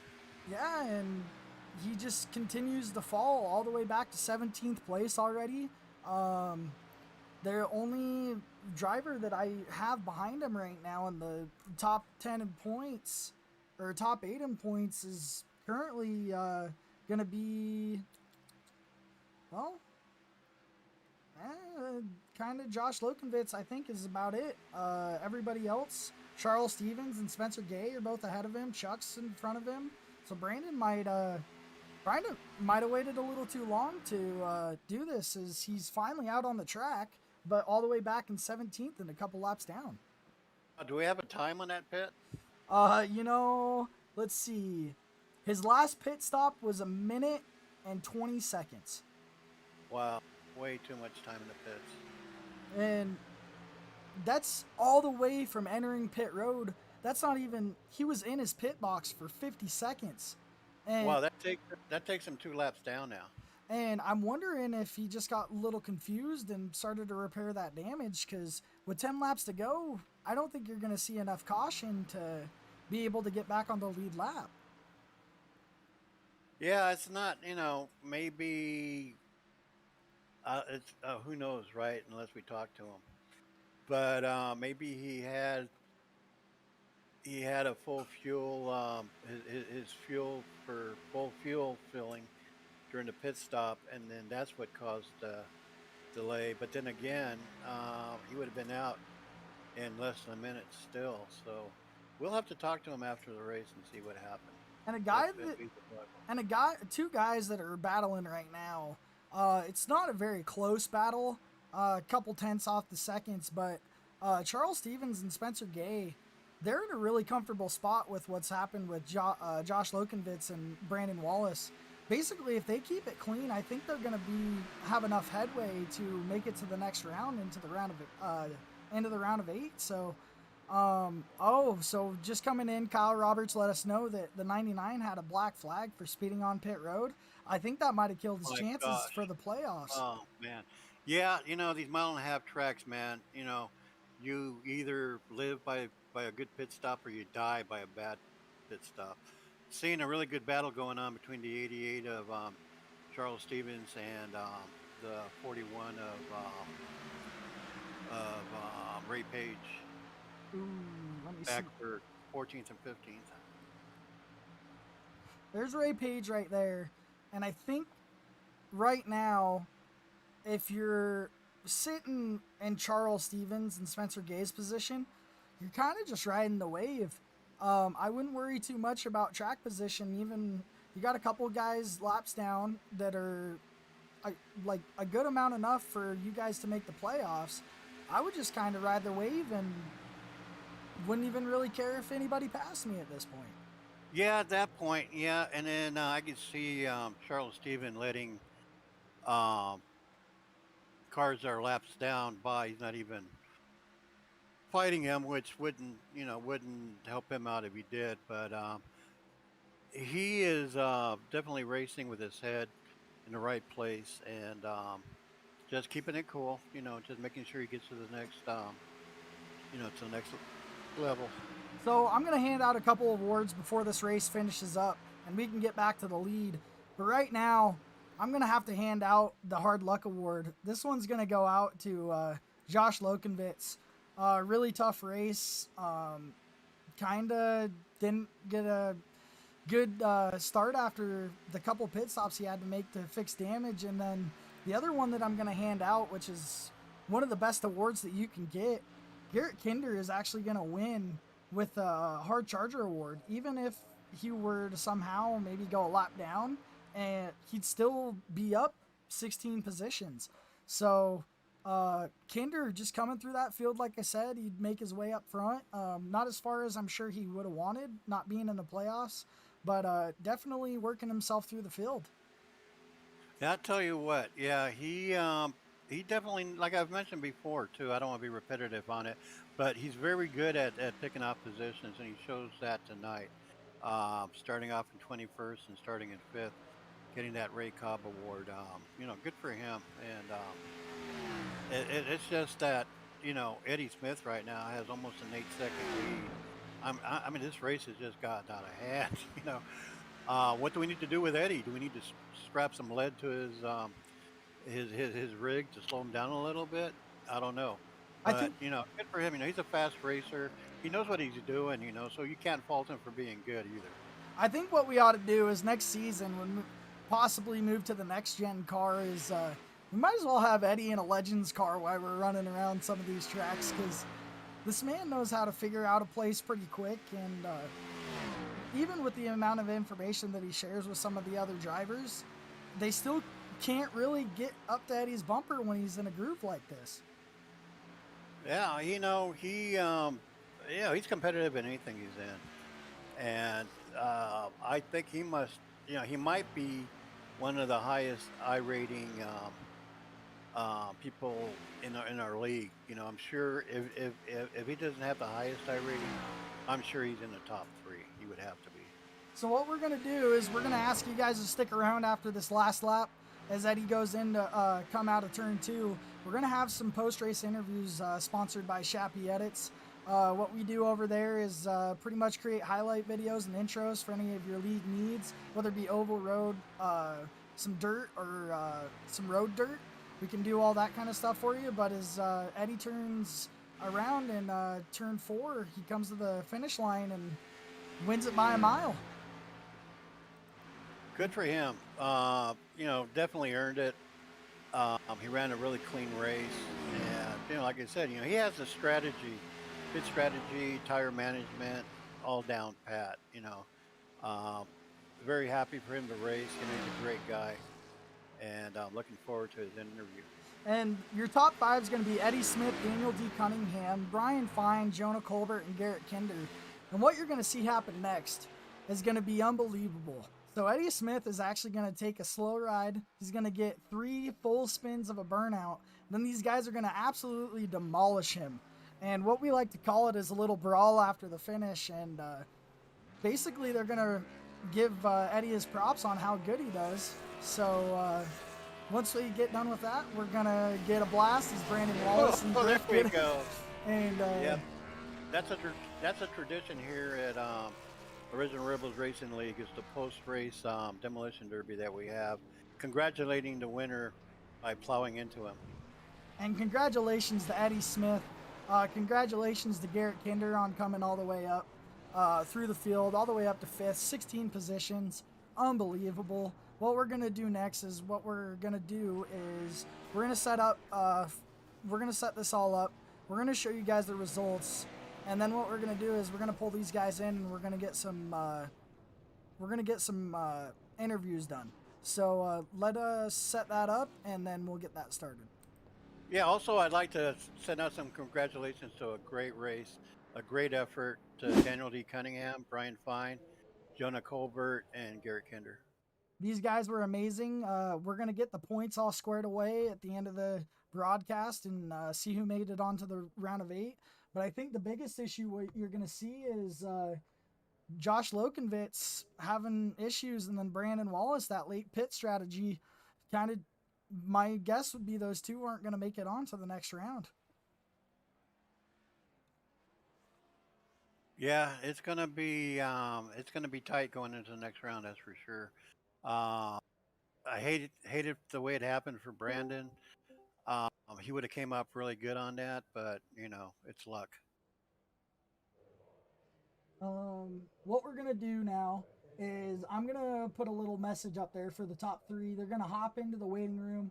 we're gonna get this whole thing squared away real quick, and then we're gonna get some driver interviews to get going. And then what we're gonna do is we're gonna go have some fun ourselves on the wheel, because we're gonna go do some next gen testing for next season. So let's get this all squared away, Mike, and then we'll start these interviews. All right, bring him on.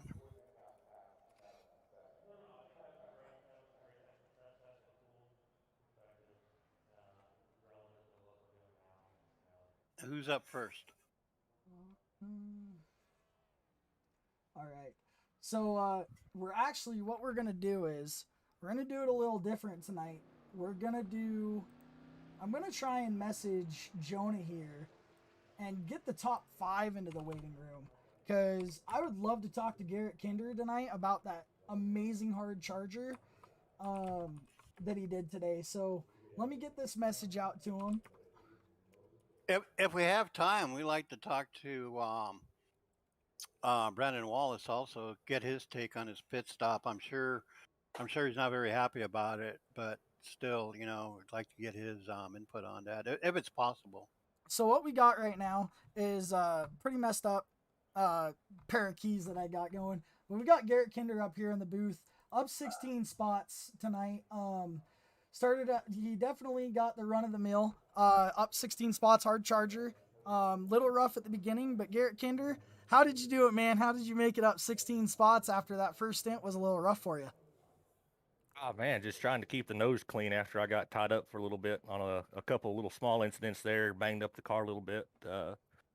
Guy came in and got all my optionals taken care of, so it was mainly just trying to keep the nose clean the rest of the way through, and really just trying to race with a little bit of patience. This track likes to eat up right rears, and well, I ate my right rear up pretty quick. Hey Garrett, this is Magic Mike. Hey, how did your car feel throughout the race? Were you fighting a certain condition? Did it feel loose throughout the race? Did you get control? Did you feel like you were fully in control throughout the whole Just race? just always, anytime you come to Kansas in any car, first couple of laps are going to be just stupid loose. It seems like get some heat in those tires, and the balance is pretty neutral there for your first part of the run. I felt like, and then it honestly just kind of depended on what line you decided to run. If you sat there and burned the high line the whole time, I feel like you're more prone to get loose earlier. And if you kind of I was trying to run that late apex line quite a bit, and to burn off that right front to kind of counteract me burning my right rear so quick. So it really depended on what line you ran. The percentages weren't too far off. So I think my biggest difference between right front and right rear was maybe 7%, and the rest of the time it was right in that area. So car balance was really, really nice. So it was fun to drive. Of course, you get around some dirty air, you get some guys taking air off your spoiler or losing some side force, and you get a little bit loose and have to do some dirt tracking around the top side, and that's a good time. But yeah, the car felt pretty good, Mike. Yeah, good job on your 5th place finish too. So I got one last thing for you, Kinder, and I'm gonna let you thank your sponsors and everybody out there. But I got a kind message from Ratchet Miller during the broadcast, and they'd like to let you know that Garrett Kinder is one of the most awesome, big-hearted young men that they know. So I'll let you shout them out, and then I'll let you shout out your sponsors. Well, Ratchet Miller, as it so happens, he is one of my sponsors. Ratchet Speed Shop, it's across the deck lid of my car here tonight. He came on board a couple weeks back and decided to give me a monetary donation to help out with the cause. I guess he enjoys watching me race. Ratchet, I appreciate it. Your family to me, brother. Love you to death. Of course, got to thank Kinder Farm and Ranch as well, primary sponsor for, man, I guess it's been probably almost a year now. It seems like they've been on for a while. Love having them on board. Big frig coolers, makes the best freaking coolers out there. Those roto-molded coolers, they're all the rage these days, but if you want a better price point and hold ice longer and hold heat longer than anything else on the market, as far as tumblers go, growlers, coolers, look up big frig coolers out there. Go talk to Brock. He's a heck of a guy. Got to meet him down at Texas this past weekend. Of course, got to thank y'all up in the booth. Y'all hopped on. I'm anxious to go back and watch this broadcast, see how y'all did. Ready to see how it looks. Of course, thank everybody at Reaper Racing, all my teammates. Loves having all these guys out here. Coach kind of had a hard time with it. He got tied up some stuff pretty early on and ended his race, but everybody else seemed to do all right. A little bit of bad luck here and there. Brandon had that pit strategy that went kind of wonky on him, but it was a good time. And of course, got to thank Jonah and Griff and everybody over here that even helps get this Cup Series running every week. It's a good time. A lot of green flag racing, and it's what I look forward to just about every week. Sweet Kinder, well, we're gonna let you go, and we're gonna pull Jonah up in here. So you guys have a good night and great run, man. Hey, Kai, I appreciate it, brother. Thank you.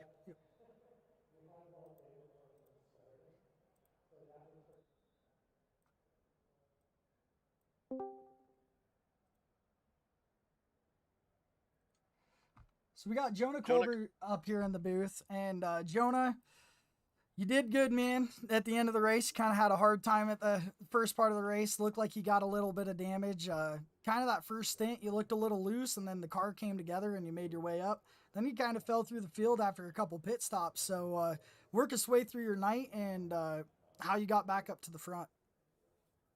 The car was really loose in traffic, especially if you had someone behind you taking air off your spoiler. It just didn't have any rear downforce, and it was slipping and sliding all over the place. You probably saw that on that one restart where I got loose and about wiped the field out. But Yeah, good recovery. yeah, that was a scary moment. And you get behind somebody, it get really tight, and that's what ended up happening. After I recovered from that getting loose, I decided to tuck in behind Cameron Combs, and it was just so tight following people, and I followed him right up into the wall. Me and him both, I think, scraped it, and I got a little bit of damage from that, and I dropped off on my lap times pretty significantly. And so after that, I was just nursing it until caution came out, and once caution came out, I went ahead and got all my damage fixed under caution. So it sent me to the back of the field, and from there, I was like, man, I'm just gonna drive the wheels off this thing, try to get it back to the front, and that's what I did, and it stuck. I mean, everybody got spread out pretty quick, so it helped a lot. When you're not trying to fight through double wide traffic the whole time, a car handled a lot better.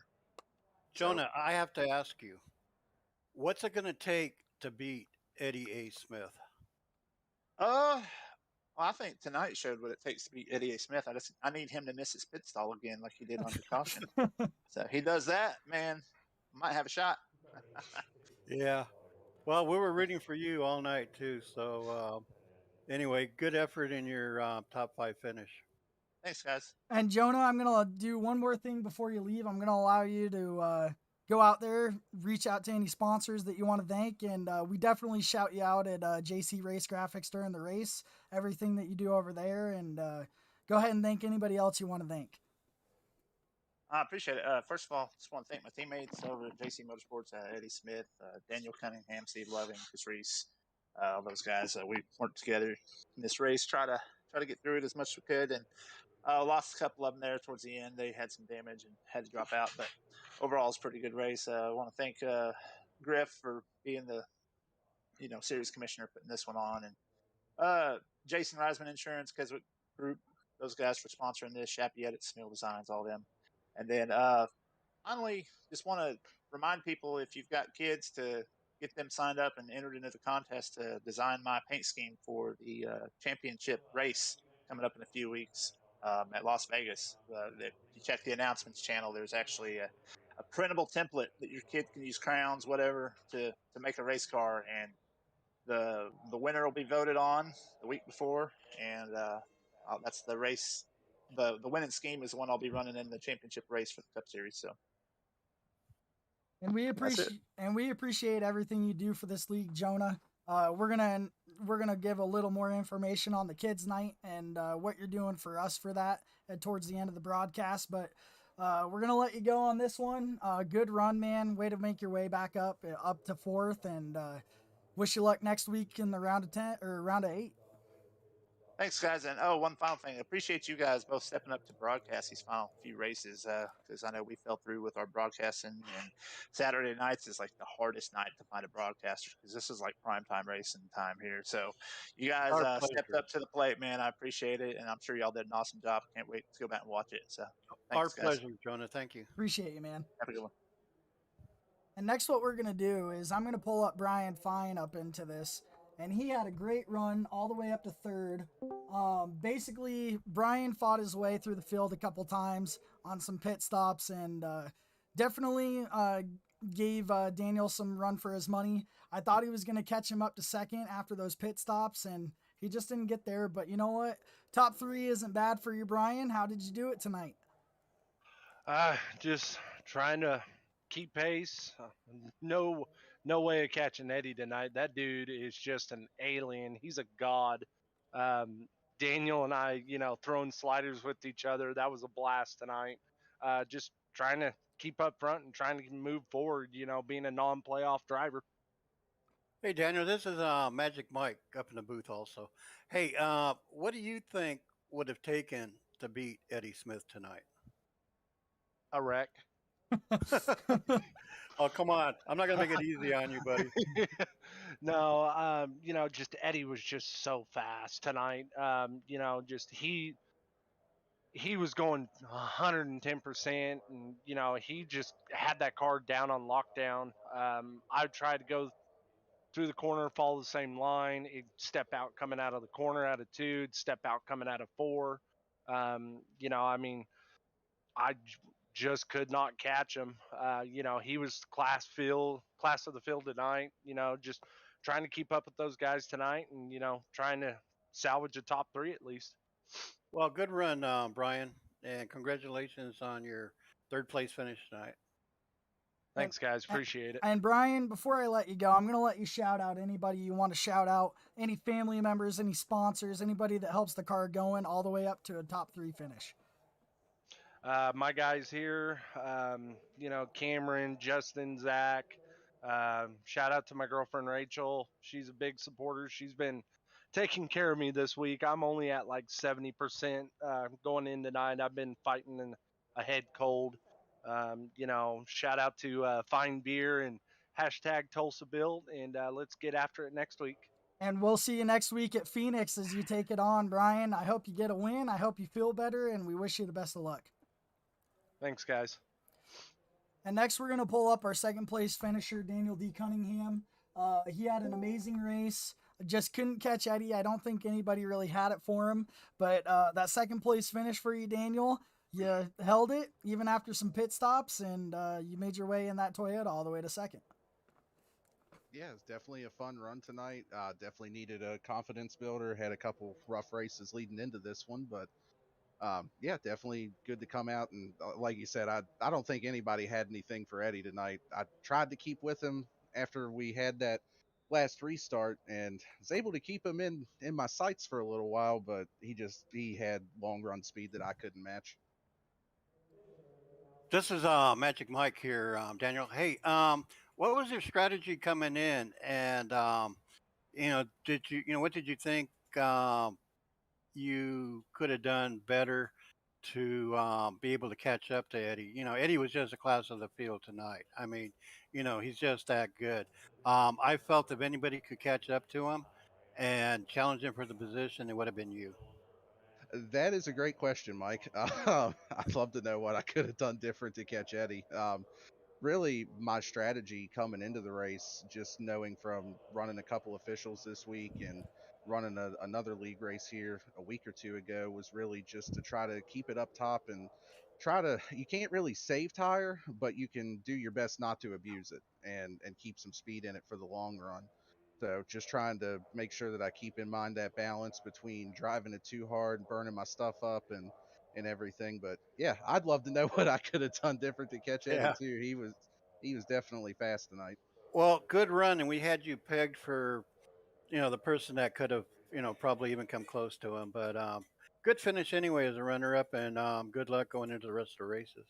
Yeah, certainly appreciate it. Thanks for putting on the broadcast tonight, guys, and going to go back and watch it here either this evening or tomorrow, and appreciate you guys putting it on for us. It's our pleasure. The last thing I'm going to let you do, Daniel, is shout out any sponsors, any family, any friends that you need to shout out, and then we'll let you go.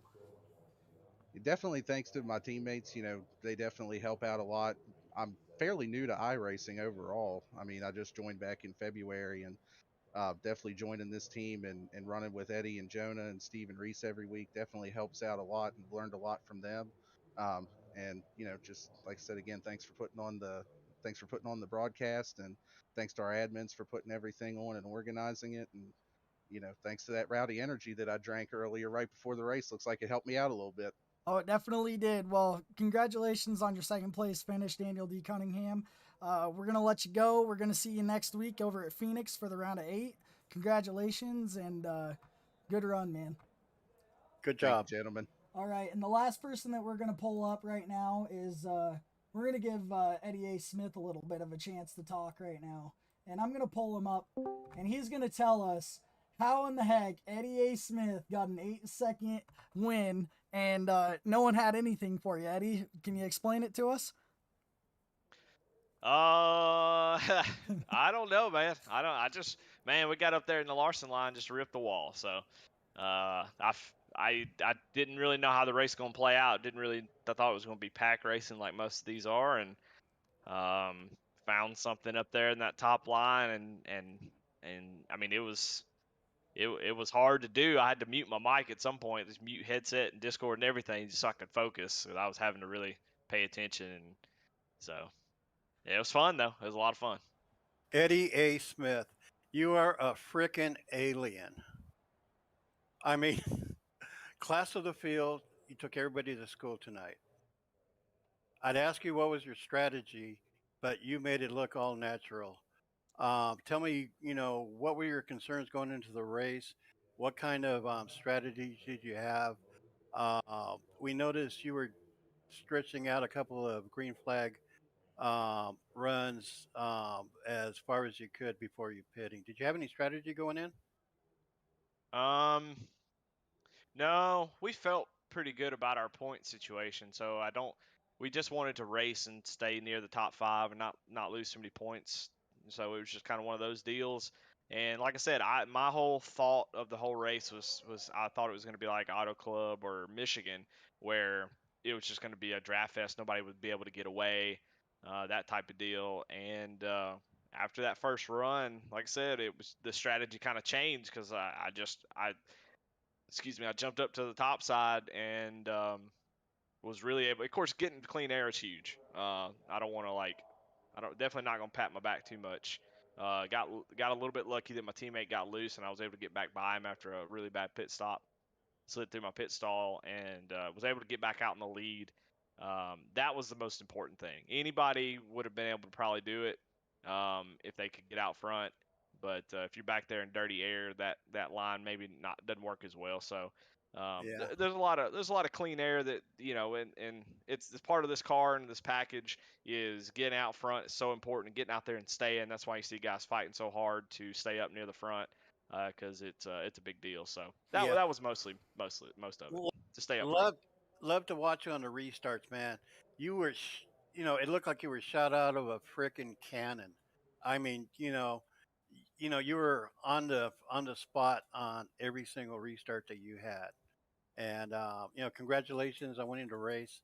Um, you ran a great race, and and good luck for good luck going into your championship run.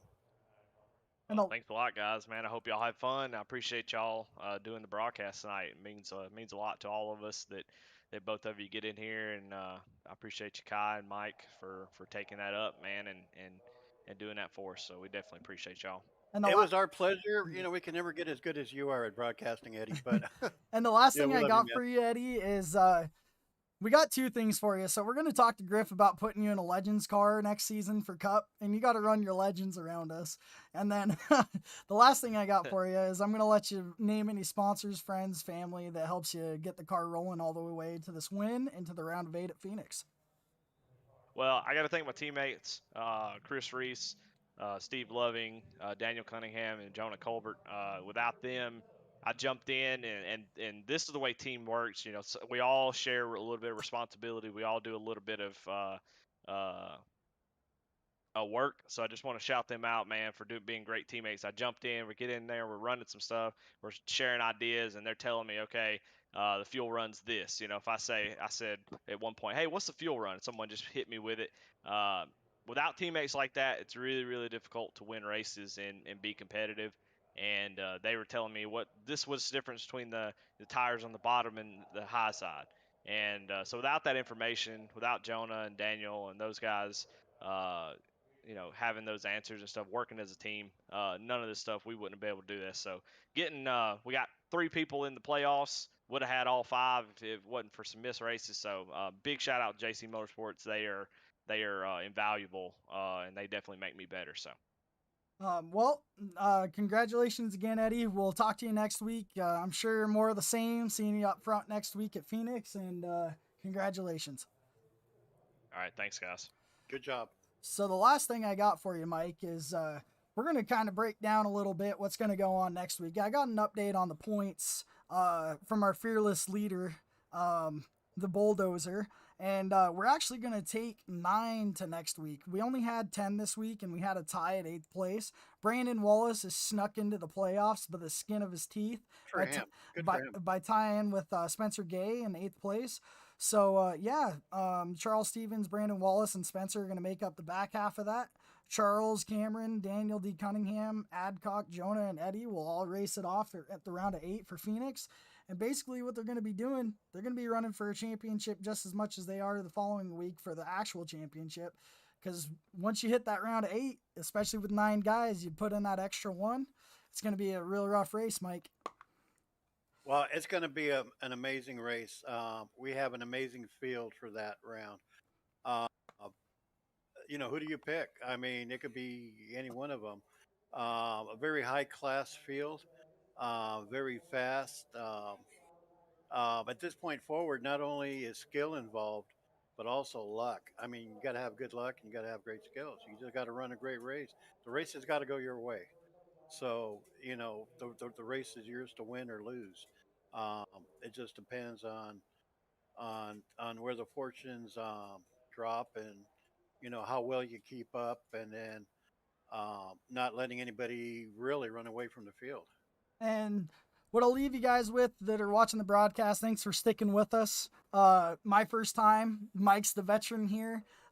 Huge shout out to Eddie, Daniel, and Brian finishing the top 3. Next week we're at Phoenix, and we're going to set up for a shootout, basically going to Vegas towards the end of the season. We'll see you guys next week, and if you like what you saw, you want to get a little bit of race with us, head to ORRL EAG, so ORRLeague.com, and go look at our schedule and give you a link to our Discord. You can also catch us on Facebook, OriginalRebelsRacingLeague.com, or at Original Rebels Racing League. And then the last thing you can catch us, then next week you can catch us on Rebel Racing Network at Twitch, YouTube, and Facebook. That's all I got for you. Over and out, and I'll let Mike say any closing words he has for you. Yeah, I'd like to thank everybody for showing up for tonight's broadcast. Thank everybody, all the drivers for coming up. This is an amazing series. It's an amazing league. If you want to be part of it, come on and join us. We're all no BS kind of drivers. We have a very respectful field of drivers here, day in and day out, week in and week out. It's a great league to be a part of, and we welcome you. And just go from there. If you want to race, fine. If you want to watch a broadcast, show up next week for our Phoenix race. And with that, that's all we got for you guys this week. We'll see you at Phoenix next week.